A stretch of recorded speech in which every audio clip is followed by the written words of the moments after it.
Sur la sécurité européenne, je crois que la principale idée fausse, c'est que tout va continuer comme avant, que même si, bien sûr, le monde change, M. Trump a été élu, M. Poutine devient menaçant, M. Erdogan devient menaçant pour d'autres raisons, en tout cas pour nos valeurs démocratiques, et de croire que malgré tout ça, on pourra continuer comme avant, c'est-à-dire que les Européens pourront plus ou moins s'en référer à la protection américaine, pourront compter sur l'OTAN pour assurer leur sécurité et leur défense et pourront se contenter d'efforts minimaux en matière de sécurité et de défense commune. Ça, je crois que c'est une idée vraiment fausse.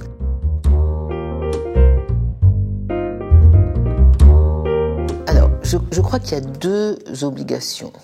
D'abord, l'Europe, elle n'est pas vraiment divisée. Elle est impuissante, mais elle n'est pas divisée parce que tous les Européens à peu près sont d'accord pour faire comme si rien n'allait changer.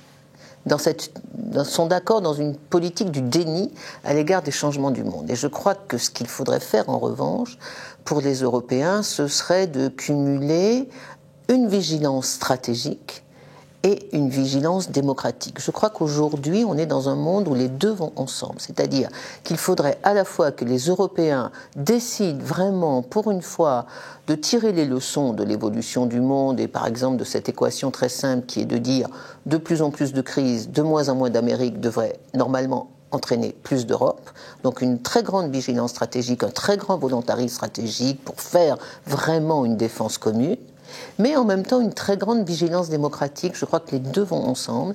Ce qui me paraît le plus grave aujourd'hui pour la sécurité de l'Europe, ce ne sont pas tellement les menaces qui pèsent sur sa sécurité physique, ce sont les menaces qui pèsent sur les régimes démocratiques qui sont le fondement même de l'Union européenne, menaces que l'on voit poindre dans tous les mouvements populistes et d'extrême droite qui font une recette phénoménale aujourd'hui dans la plupart de nos pays, qui ont pris le pouvoir dans certains pays, notamment en Pologne, notamment en Hongrie, et qui se manifeste en Turquie par la fin de tout ce que l'Union européenne avait obtenu comme réforme démocratique. Ce pays est en train de devenir de nouveau une dictature.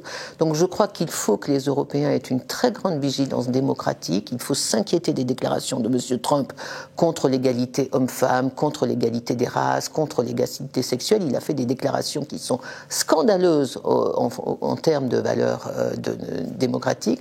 Et je crois que les Européens, la bonne idée, c'est qu'on ne se défendra bien en matière territoriale, en matière de défense stricto sensu, que si l'on a aussi une très grande vigilance sur la défense de nos démocraties, parce que je crois que ce qu'il faut défendre, c'est à la fois nos territoires, mais aussi le libre-échange et la liberté de penser.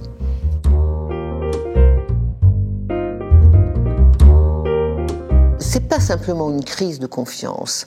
Je crois que ce qui définit la crise européenne aujourd'hui, c'est que le contrat de base de la construction européenne, qui était de dire la construction européenne assure une prospérité indéfinie pendant que l'OTAN, c'est-à-dire le traité avec les États-Unis, assure une sécurité indéfinie, ces deux contrats-là sont en train de voler en éclats à peu près en même temps. Et pour ce qui concerne la crise de l'Union européenne, c'est la fin de la prospérité, en tout cas pour les générations à venir. Aujourd'hui, les gens sont à peu près certains que leurs enfants seront moins riches qu'eux.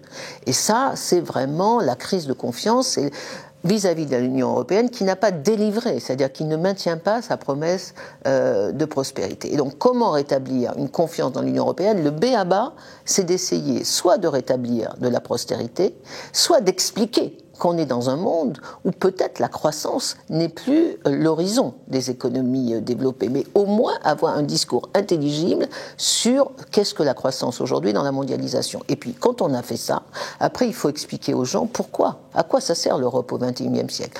En 1956, on leur disait que l'objectif, c'était de réconcilier la France et l'Allemagne et d'éviter la guerre en Europe. C'était très bien, les gens ont adhéré.